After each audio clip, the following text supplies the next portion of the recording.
Hey guys welcome back to my channel. ಈ ಒಂದು ವಿಡಿಯೋದಲ್ಲಿ ಸಿಕ್ಸ್ ಸ್ಟ್ಯಾಂಡರ್ಡಿನ ಫೋರ್ತ್ ಚಾಪ್ಟರ್ ಆಗಿರುವಂತಹ ದ ಅನ್ಲೈಕ್ಲಿ ಬೆಸ್ಟ್ ಫ್ರೆಂಡ್ಸಿನ ಒಂದು ಕ್ವಶನ್ ಆನ್ಸರ್ಸನ್ನು ನಾನು ಕೊಡ್ತಾ ಇದ್ದೀನಿ.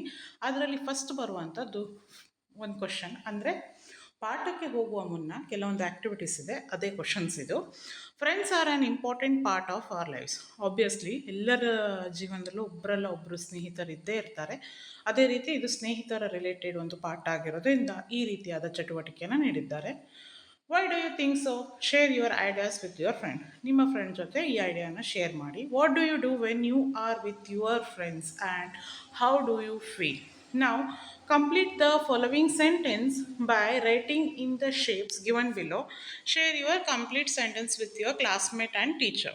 So, ಇದು ಆನ್ಸರ್. ಪ್ಲೀಸ್ ನೋಟ್ ಮಾಡಿ. ಇದರಲ್ಲಿ ಏನು ಆ ಥರ ಎಕ್ಸ್ಪ್ಲನೇಷನ್ ಏನಿಲ್ಲ, ಅಲ್ಲಿ ಕೊಟ್ಟಿರೋದಂಥದ್ದನ್ನೇ ನೀವು ಮಾಡುವಂಥದ್ದು. ನಿಮ್ಮ ಫ್ರೆಂಡ್ ಜೊತೆ ನಿಮ್ಮ ಜೊತೆ ನಿಮ್ಮ ಫ್ರೆಂಡ್ ಇದ್ದರೆ ಯಾವ ರೀತಿ ಫೀಲ್ ಆಗುತ್ತೆ ಅಂತ ಒಂದು ಸೈಡಲ್ಲಿದ್ದರೆ, ಮತ್ತು ನಿಮ್ಮ ಫ್ರೆಂಡ್ ಜೊತೆ ನೀವು ಏನೇನು ಮಾಡ್ತೀರಾ ಅಂತ ಇನ್ನೊಂದು ಸೈಡಲ್ಲಿದೆ. ಸೊ ಅದನ್ನೇ ಕೊಟ್ಟಿರುವಂಥದ್ದು. ನೆಕ್ಸ್ಟ್ ಕ್ವಶನ್ ನಂಬರ್ 2 ಅಲ್ಲಿ the title of the chapter ಏನಂದರೆ ದ ಅನ್ಲೈಕ್ಲಿ ಬೆಸ್ಟ್ ಫ್ರೆಂಡ್ ಅಂತ. ಅದರಲ್ಲಿ ಅದರ ಮೀನಿಂಗನ್ನು ಕೇಳಿದ್ದಾರೆ. ಮೀನಿಂಗ್ ಬಂದುಬಿಟ್ಟು can be the strong connection between two different living things. ಅಂದರೆ ಫಾರ್ ಎಕ್ಸಾಂಪಲ್ ಹಸು ಮತ್ತು ಚಿರತೆ ಕತೆ ಇರ್ಬೋದು.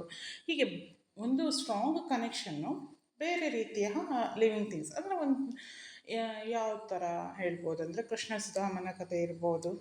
ಅಂದರೆ ಅವರಿಬ್ಬರ ಬ್ಯಾಕ್ಗ್ರೌಂಡು ಬೇರೆ ರೀತಿಯೇ ಇತ್ತು, ಆದರೂ ಕೂಡ ಅವರೊಂದು ಒಳ್ಳೆಯ ಬೆಸ್ಟ್ ಫ್ರೆಂಡ್ಸ್ ಈ ರೀತಿಯಾಗೂ ಇರ್ಬೋದು. ಸೊ ಅದರ ಅರ್ಥ. ಇನ್ನೊಂದೇನೆಂದರೆ can you think of some unlikely friends. ಈಗ ಒಂದು ಉದಾಹರಣೆ ಕೊಟ್ಟಲ್ಲ, ಅದೇ ರೀತಿ ಒಂದು ಅನ್ಲೈಕ್ಲಿ ಫ್ರೆಂಡನ್ನು ಥಿಂಕ್ ಮಾಡಿ ನೀವು ಆನ್ಸರ್ ಮಾಡುವಂಥದ್ದು ಬಿ. ನೆಕ್ಸ್ಟ್ ಇರೋದು question 1. Talk about the things that Gajaraja and Bunty did together. ನಾವು write in the shapes given below. One has been done for you. So ಇದು answer. Played, ate food, took shower. Already ಒಂದು ಅವ್ರು ಮಾಡಿದ್ದಾರೆ. ಇದು ಪಾಠದ based ಮೇಲಿರುವಂತಹ questions. Enjoyed each other's company ಕೂಡ ಹೌದು.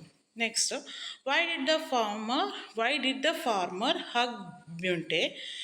ರೀಸನ್ ಏನಂದರೆ the farmer hugged Bunty because it was missing and he was searching it for a long time. So ಇದು ಫಾರ್ಮರ್ ಮತ್ತು ಒಂದು ಬ್ಯೂಂಟೆಯ ಕತೆ. ಸೊ ಇದೇ answer. Do you think Bunty will leave Gajaraja and go home with the farmer? Bunty did not want to leave Gajaraja but the farmer was its owner, so it had to leave Gajaraja and go home with him. So the answer. Why did the Gajaraja not eat his food? Gajaraja did not eat food because he was missing Bunte. Who were the friends at the end of the story? The farmer and the Mahuta also became friends like Gajaraja ಆಗಬೇಕು and Bunte at the end of the story. ನಾನು ತುಂಬ ಸ್ಪೀಡಾಗಿ ಹೇಳ್ತಿದ್ದೀನಿ ಅಂತ ಅನಿಸ್ಬೋದು. ನನಗೆ ವಿಡಿಯೋನ drag ಮಾಡಿ ಇದು ಹಾಗೆ ಇದು ಹೀಗೆ ಅಂತ ಹೇಳಲಿಕ್ಕೆಲ್ಲ ಇಷ್ಟ ಇಲ್ಲ. ಎಷ್ಟಿದೆಯೋ ಅಷ್ಟು ಹೇಳಿದ್ರೆ ನೀವು ನೋಡ್ತಾ ಇದ್ದೀರಲ್ವಾ, ಸೊ ನಿಮಗೂ ಕಂಫರ್ಟೇಬಲ್ ಆಗಿರುತ್ತೆ. ಅದನ್ನು ಬಿಟ್ಟು ಇದು ಹಾಗೆ ಇದು ಹೀಗೆ ಅಂತ ಸ್ಟ್ರೆಸ್ ಮಾಡಿ ಅದನ್ನೇ ಹೇಳಬೇಕಂತಿಲ್ಲ. ಏನಾದರೂ ಇನ್ನೂ ಎಕ್ಸ್ಪ್ಲನೇಷನ್ ಬೇಕೋ ಅಥವಾ ಇನ್ನೇನಾದರೂ ಗೊತ್ತಾಗಲಿಲ್ವಾ ನೀವೇ ಕಮೆಂಟ್ ಮಾಡ್ತೀರಾ. ಸೊ ಅದನ್ನು ಓದ್ಕೊಂಡು ನಾನು ನೆಕ್ಸ್ಟ್ ವೀಡಿಯೋ ಮಾಡ್ಬೋದು. ಯಾವುದೇ ವೀಡಿಯೋ ಆಗಲಿ, ನಾನು ತುಂಬ ವೀಡಿಯೋಸ್ ನೋಡಿದ್ದೀನಿ, ತುಂಬ ಡ್ರ್ಯಾಗ್ ಮಾಡ್ತಾ ಹೋದರೆ ಯಾರಿಗೂ ಕೂಡ ಇಷ್ಟ ಆಗಲ್ಲ. ಇವನ್ ನನಗೆ ಕೂಡ ಎಷ್ಟು ಕಂಟೆಂಟ್ ಬೇಕೋ ಅಷ್ಟೇ ಕಂಟೆಂಟ್ ಇದ್ದರೆ ಒಂದು ವೀಡಿಯೋ ಚೆಂದ. ಸೊ ಐ ಹೋಪ್ ನನ್ನ ಒಪಿನಿಯನ್ ಒಂದು ಸ್ವೀಟಾಗಿ ಒಂದು 1 ಮಿನಿಟಲ್ಲಿ ಹೇಳಿದ್ದೀನಿ. ನೆಕ್ಸ್ಟ್ ಹೋಗೋಣ. In spite of royal comforts, Gajaraja was sad because he had no friends.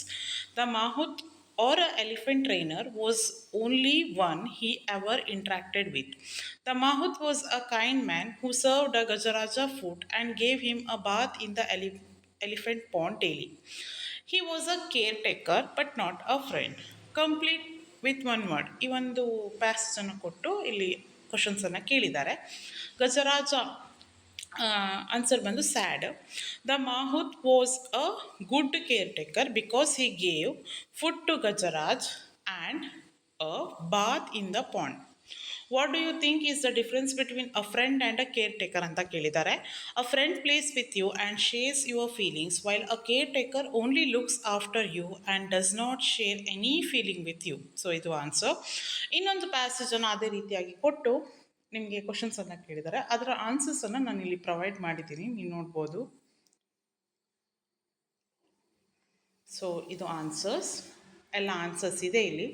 1 2 3 4, fourth one mahout. Okay, give two example to show that Gajaraj was very happy to have a friend. Gajaraj was happy to have Mute as his friend because he shared his food with it and placed it on his back. How did the Mahout come to know that Gajaraj was sad? The Mahout realized that Gajaraj was sad because he did not even touch the food for a couple of days and was missing his friend Bunte. What? Why do you think Bunte licked the farmer's hand? Bunte licked the farmer's hand because he untied its rope and allowed it to go to meet his friend Gajaraj. Next, what was unlikely about the friendship of Gajaraj and Bunte? The friendship of Gajaraj and Bunte was unlikely because they were very different kind of animals and had no similarities. Despite these all, they became good friends.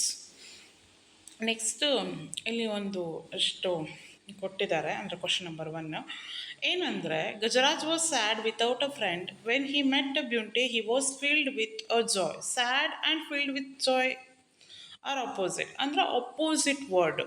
For example, ಈಗ happy unhappy word same ಇರುತ್ತೆ, ಆದರೆ ಅದರ ಹಿಂದೆ ನಾವು ಒಂದು 2 ಲೆಟರ್ಸನ್ನು add ಮಾಡಿ opposite words ಆಗಿ ಮಾಡ್ತೀವಲ್ವಾ, ಅದೇ ಇಲ್ಲಿರುವಂತಹ ಒಂದು ಎಕ್ಸಾಂಪಲ್ಸ್ ನಿಮಗೆ ನೀಡಿರುವಂಥದ್ದು. ಈಗ happy unhappy, happy is a same but ಅದರ ಹಿಂದೆ ಅನ್ನನ್ನು ಸೇರಿಸಿದಾಗ ಅನ್ಹ್ಯಾಪಿ, ಆವಾಗ ಅದು ಅಪೋಸಿಟ್ ಆಯಿತು. ಇನ್ನು ಕರೆಕ್ಟ್ ಇನ್ಕರೆಕ್ಟ್, ಕರೆಕ್ಟ್ ಇದ್ದ ಹಾಗೆ ಇರುತ್ತೆ, ಅದರ ಹಿಂದೆ ಇನ್ನನ್ನು ಹಾಕಿದಾಗ ಅದು ಕರೆಕ್ಟಿನ ವಿರುದ್ಧಾರ್ಥಕ ಪದ ಆಯಿತು.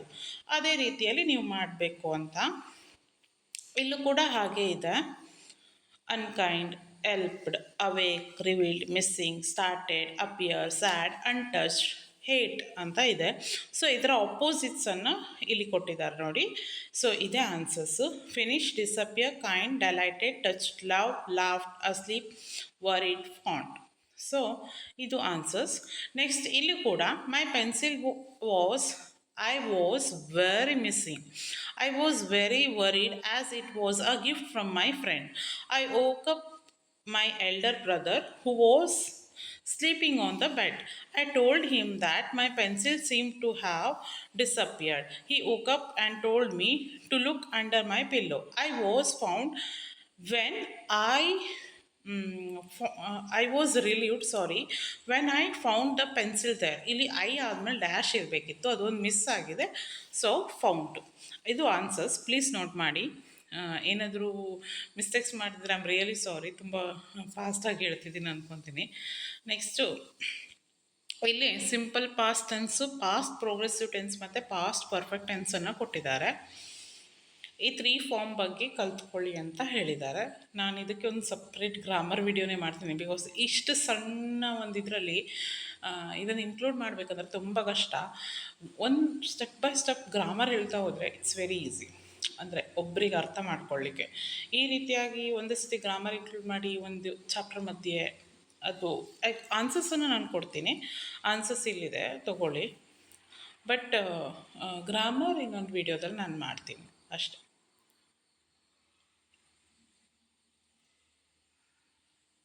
ಸೊ ಇದು ಆನ್ಸರ್ಸ್ ಅಲ್ಲಿ ನೋಡ್ಬೋದು ನೀವು. ಐ ಹೋಪ್ ನಿಮ್ಗೆ ಅರ್ಥ ಆಯ್ತು ಅಂದ್ಕೊತೀನಿ. ಇದೇ ಕೊಟ್ಟಿರೋದಾಗಿದ್ದು, ಇದೇ ಆನ್ಸರ್ಸ್.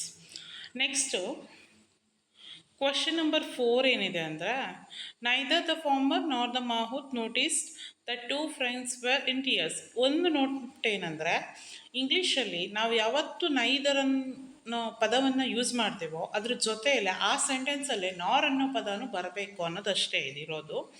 ಎಕ್ಸಾಂಪಲ್ ನೋಡೋದಾದರೆ, neither Shikha nor Anuj like to tell stories. So 2 ಪದಗಳು ಬರಲೇಬೇಕು.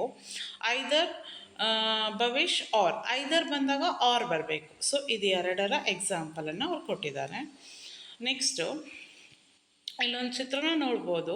ಇದು ಅನ್ಲೈಕ್ಲಿ ಫ್ರೆಂಡ್ಸ್ ಅಂತ ಹೇಳ್ಬೋದು. ಹಸು ಮತ್ತು ಚಿರತೆ. ಹಸು ಮತ್ತು ಚಿರತೆ ಎರಡು ಗುಣಗಳು ಅಪೋಸಿಟ್. ಅಂದರೆ ಇದು ವೆಜಿಟೇರಿಯನ್ನು, ಇದು ನಾನ್ ವೆಜಿಟೇರಿಯನ್ನು. ಇದು ತುಂಬ ಜೀವಿಯಲ್ಲಿ ಅಂದರೆ ಒಳ್ಳೆಯದು. ಅಂದರೆ ನಮಗಿರೋ ಒಪಿನಿಯನ್, ಅದು ಮೃಗ, ಎಲ್ಲರನ್ನು ತಿಂದು ಬದುಕುತ್ತೆ, ಪ್ರಾಣಿಗಳನ್ನು ತಿಂದು ಬದುಕುತ್ತೆ. ಅದನ್ನು ನೋಡಿದ ಕೂಡ ನಮಗೆ ಹೆದರಿಕೆ ಆಗುತ್ತೆ. ಹಸುವನ್ನು ನೋಡಿದಾಗ ನಾವು ಸೌರಿ ಅದಕ್ಕೆ ಪ್ರಾರ್ಥಿಸ್ತೇವೆ ಮತ್ತು ಕೈ ಮುಗಿತೇವೆ, ದೇವರು ಅಂತ ಪೂಜೆ ಮಾಡ್ತೇವೆ. ಅಂಥ ಹಸು ಒಂದು ಚಿರತೆ ಜೊತೆ ಫ್ರೆಂಡ್ಶಿಪ್ ಅಂದರೆ ಎಲ್ಲರೂ ಆಶ್ಚರ್ಯ ಪಡುವಂತಹ ವಿಷಯ. ಸೊ ಇದನ್ನು ಅನ್ಲೈಕ್ಲಿ ಫ್ರೆಂಡ್ಸ್ ಅಂತ ಹೇಳ್ಬೋದು.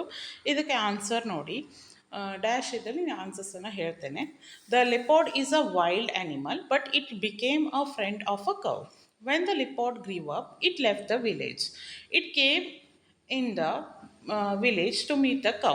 The leopard would sit beside the cow. They also played together.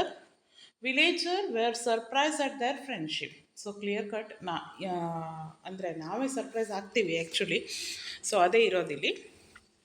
Next ಒಂದು ಕಾಲಮನ್ನು ಕೊಟ್ಟಿದ್ದಾರೆ ನಿಮಗೆ, ಒಂದನ್ನು ಅವ್ರು ಮಾಡಿದ್ದಾರೆ, ಆನ್ಸರ್ಸನ್ನು ಇದು ಮಾಡಲಿಕ್ಕೆ ಹೇಳಿದ್ದಾರೆ. ಸೊ ಇದು ಆನ್ಸರ್ಸು ಏನಂದರೆ ಅರೇಂಜ್ಮೆಂಟು ಆರ್ಡರು ತಪ್ಪಾಗಿದೆ, ಅದನ್ನು ಕರೆಕ್ಟಾಗಿ ಅರೇಂಜ್ ಮಾಡಬೇಕು ಅಂತ. ಸೊ ಇದೇ ಅರೇಂಜ್ಮೆಂಟ್ಸ್, ಪ್ರಾಪರ್ ಕರೆಕ್ಟ್ ಆನ್ಸರ್ ಇದು, ನೋಟ್ ಮಾಡಿ. ನೆಕ್ಸ್ಟು ಇಲ್ಲಿ ಏನಂದರೆ ನಾನು ಎಕ್ಸ್ಪ್ಲೇನ್ ಮಾಡ್ತೀನಿ ಹೇಗೆ ಮಾಡಬೇಕಂತ. Gajaraj and Bunty had a wonderful time with each other even if they were unlikely friends. Talk to your friend, find out the common likes and dislikes, share with your class. ಅಂದರೆ ಇಲ್ಲಿ ನಿಮ್ಮ ಹೆಸರನ್ನು ಬರೀರಿ, ಐ ಆ್ಯಮ್, ಆಯಿತಾ? ನಿಮ್ಮ ಹೆಸರು, ನಿಮಗೇನು ಇಷ್ಟ ಅದನ್ನು ನೋಟ್ ಮಾಡ್ತಾ ಹೋಗಿ. ಆ ಪಕ್ಕದಲ್ಲಿ ಏನಿದೆಯಲ್ಲ, ನಾನು ಮಾಡಲಿಲ್ಲ ಯಾಕಂದರೆ ಇವನ್ ನಿಮ್ಮ ಫ್ರೆಂಡ್ ನೇಮು ಡಿಫ್ರೆಂಟ್ ಎಲ್ಲ ಇರುತ್ತಲ್ಲ, ಸೊ ಅದು ನಮಗೆ ಗೊತ್ತಾಗಲ್ಲ. ಹಾಗಾಗಿ ಇದೊಂದು ನಾನು ಎಕ್ಸ್ಪ್ಲೇನ್ ಮಾಡ್ತಾ ಇದ್ದೀನಿ. ಪಕ್ಕದಲ್ಲಿರುವಂಥದ್ದು ಮೈ ಫ್ರೆಂಡ್, ನಿಮ್ಮ ಸ್ನೇಹಿತರ ಹೆಸರನ್ನು ಬರೀರಿ, ಅವ್ರಿಗೇನು ಇಷ್ಟ ಅಂತ ಬರೀರಿ. ಆಮೇಲೆ ಇಲ್ಲಿ ವೈಟ್ ಸರ್ಕಲ್ ಒಂದು ಕೊಟ್ಟಿದ್ದಾರಲ್ವಾ, ಅಲ್ಲಿ ನಿಮ್ಮಿಬ್ಬರಿಗೂ ಇಷ್ಟವಾದದ್ದು ಯಾವುದು ಅಂತ ಬರಿಬೇಕು. ಫಾರ್ ಎಕ್ಸಾಂಪಲ್, ನಿಮಗೆ ಮಸಾಲೆ ದೋಸೆ ತಿನ್ನೋದು ಇಷ್ಟ ಇರ್ಬೋದು, ಫುಡ್ಡಲ್ಲಿ ಹೇಳ್ತಾ ಇದ್ದೀನಿ. ನಿಮ್ಮ ಫ್ರೆಂಡಿಗೂ ಕೂಡ ಇಷ್ಟ ಇರ್ಬೋದು. ಸೊ ಅದನ್ನು ಈ ಒಂದು ರೌಂಡಲ್ಲಿ ಬರಿಬೇಕು, ಬೋತ್ ಆಫ್ ಅಸ್ ಲೈಕ್ ಅಂತ. ಅಥವಾ ಗೇಮ್ಸು, ಕ್ರಿಕೆಟ್ ಇಷ್ಟ ಇರ್ಬೋದು, ಅವರಿಗೂ ಕ್ರಿಕೆಟ್ ಇಷ್ಟ ಇರ್ಬೋದು. ಹೀಗೆ ಯಾವುದೇ ಆಗಲಿ ಅದನ್ನು ಈ ರೀತಿಯಾಗಿ ಬರಬೇಕು. ಆಮೇಲೆ ಸೆಂಟೆನ್ಸನ್ನು ಕೂಡ ಮಾಡಬೇಕು. ಸೊ ಇದು answers. Next, write 6 sentences about your friend with the help of the facts collected in the above task. Mention how you are not only similar but also different. You can take help of the words. ಅಂದರೆ ನಿಮ್ಮ friends, ನಾನು ಮಾಡಿದ್ದೀನಿ ಇದನ್ನು, ನಿಮ್ಮ ಫ್ರೆಂಡ್ಸನ್ಗೆ ಏನಿಷ್ಟ ಅಥವಾ ನಿಮ್ಮ similarities ಏನು, ನಿಮ್ಮಿಬ್ಬರ ಡಿಫ್ರೆನ್ಸ್ ಏನು ಅಂತ ಇಟ್ಕೊಂಡು ಈ ಒಂದು ಪದಗಳು ಕೊಟ್ಟಿದ್ದಾರಲ್ವ ಇಲ್ಲಿ, ಅದನ್ನು ಯೂಸ್ ಮಾಡಿ ಸೆಂಟೆನ್ಸ್ ಫ್ರೇಮ್ ಮಾಡಬೇಕು. ಸೊ ಇದು ಆನ್ಸರ್ಸ್. ಇಲ್ಲಿ ನೋಡಿ, my friend and I like the same game cricket ಎಲ್ಲರಿಗೂ ಇಷ್ಟ. ಅದರಲ್ಲಿ ಅವ್ರ ಫ್ಯಾನ್ಸ್, ಫಾರ್ ಎಕ್ಸಾಂಪಲ್ MSD ಇರ್ಬೋದು, ಧೋನಿಯವ್ರು ಇರ್ಬೋದು, ಅಥವಾ ವಿರಾಟ್ ಕೊಹ್ಲಿ ಅವ್ರು ಇರ್ಬೋದು, ರೋಹಿತ್ ಅವರು ಇರ್ಬೋದು. ಹೀಗೆ ನಮ್ಮ ಟೀಮ್ಗಳು ಅಥವಾ ನಮ್ಮ ಕ್ರಿಕೆಟರ್ ಬೇರೆ ಇಷ್ಟ, ಕ್ರಿಕೆಟೇ ಇಷ್ಟ, ಆದರೆ ನಾವು ಇಷ್ಟಪಡುವಂತಹ ಕ್ರಿಕೆಟರ್ ಚೇಂಜಸ್ ಇರುತ್ತೆ. ಅದೇ ರೀತಿಯಾಗಿ ಇಲ್ಲಿ ಕೊಟ್ಟಿರುವಂಥದ್ದು. Next, we love to eat and study together but have different taste. So ಇದು ಕೂಡ ಒಂದು ಉತ್ತರ. Next, though many of our classmate unlike our friendship but we like each other's company so much. So 6 ಸೆಂಟೆನ್ಸನ್ನು ನಾನು ಮಾಡಿದ್ದೀನಿ, note ಮಾಡಿ. Next ಇಲ್ಲಿ ಕೆಲವು ಕ್ವಶನ್ಸ್ ಇದೆ, ಅದನ್ನು ಓದಿ ನೀವೇ ಆನ್ಸರ್ ಮಾಡುವಂಥದ್ದು. ಲಾಸ್ಟಲ್ಲಿ ಒಂದು ಎಕ್ಸ್ಪ್ಲೋರ್ ಆ್ಯಕ್ಟಿವಿಟಿ ರೀತಿ. ಸೊ ಅದನ್ನು ಬೇಕಂತ ಅಂದರೆ ನೀವು ಕಮೆಂಟ್ ಮಾಡ್ಬೋದು, ನೆಕ್ಸ್ಟ್ ವೀಡಿಯೋದಲ್ಲಿ ಬೇಕಾದರೆ ಅಪ್ಲೋಡ್ ಮಾಡ್ತೀನಿ. ಇದು ಆದಷ್ಟು ನೀವು ಟ್ರೈ ಮಾಡೋದ್ರಿಂದ ನಾನು ಇದನ್ನು ಕೊಡ್ತಾ ಇಲ್ಲ. ಈಸಿ ಇದೆ ಅದೊಂದು ಸಿಚುವೇಶನ್ಸನ್ನು ಕೊಟ್ಟಿದ್ದಾರೆ, ಅದ್ರ ಮೇಲೆ ನೀವು ಬರಿಬೇಕು. ಸೊ ಇಲ್ಲಿ ತನಕ ಯಾರೆಲ್ಲ ನನ್ನ ವೀಡಿಯೋನ ವಾಚ್ ಮಾಡಿದಾರ, ಪ್ಲೀಸ್ ಯಾರಿಗೆಲ್ಲ ಈ ವಿಡಿಯೋ ನೀಡಿದೆ ಅವರಿಗೆ ಶೇರ್ ಮಾಡಿ. ಯಾರಿಗೆ ಈ ವಿಡಿಯೋ ಇಷ್ಟ ಆಯಿತು, ಇನ್ನೂ ಕೂಡ ವೀಡಿಯೋಸ್ ಡೈಲಿ ವೀಡಿಯೋಸನ್ನು ನಾನು ಹಾಕ್ತೀನಿ. So please subscribe to my channel, ಮತ್ತು ನೀಡಿರೋರಿಗೆ ಈ ವಿಡಿಯೋಸನ್ನು ಶೇರ್ ಮಾಡಿ. So thank you for watching.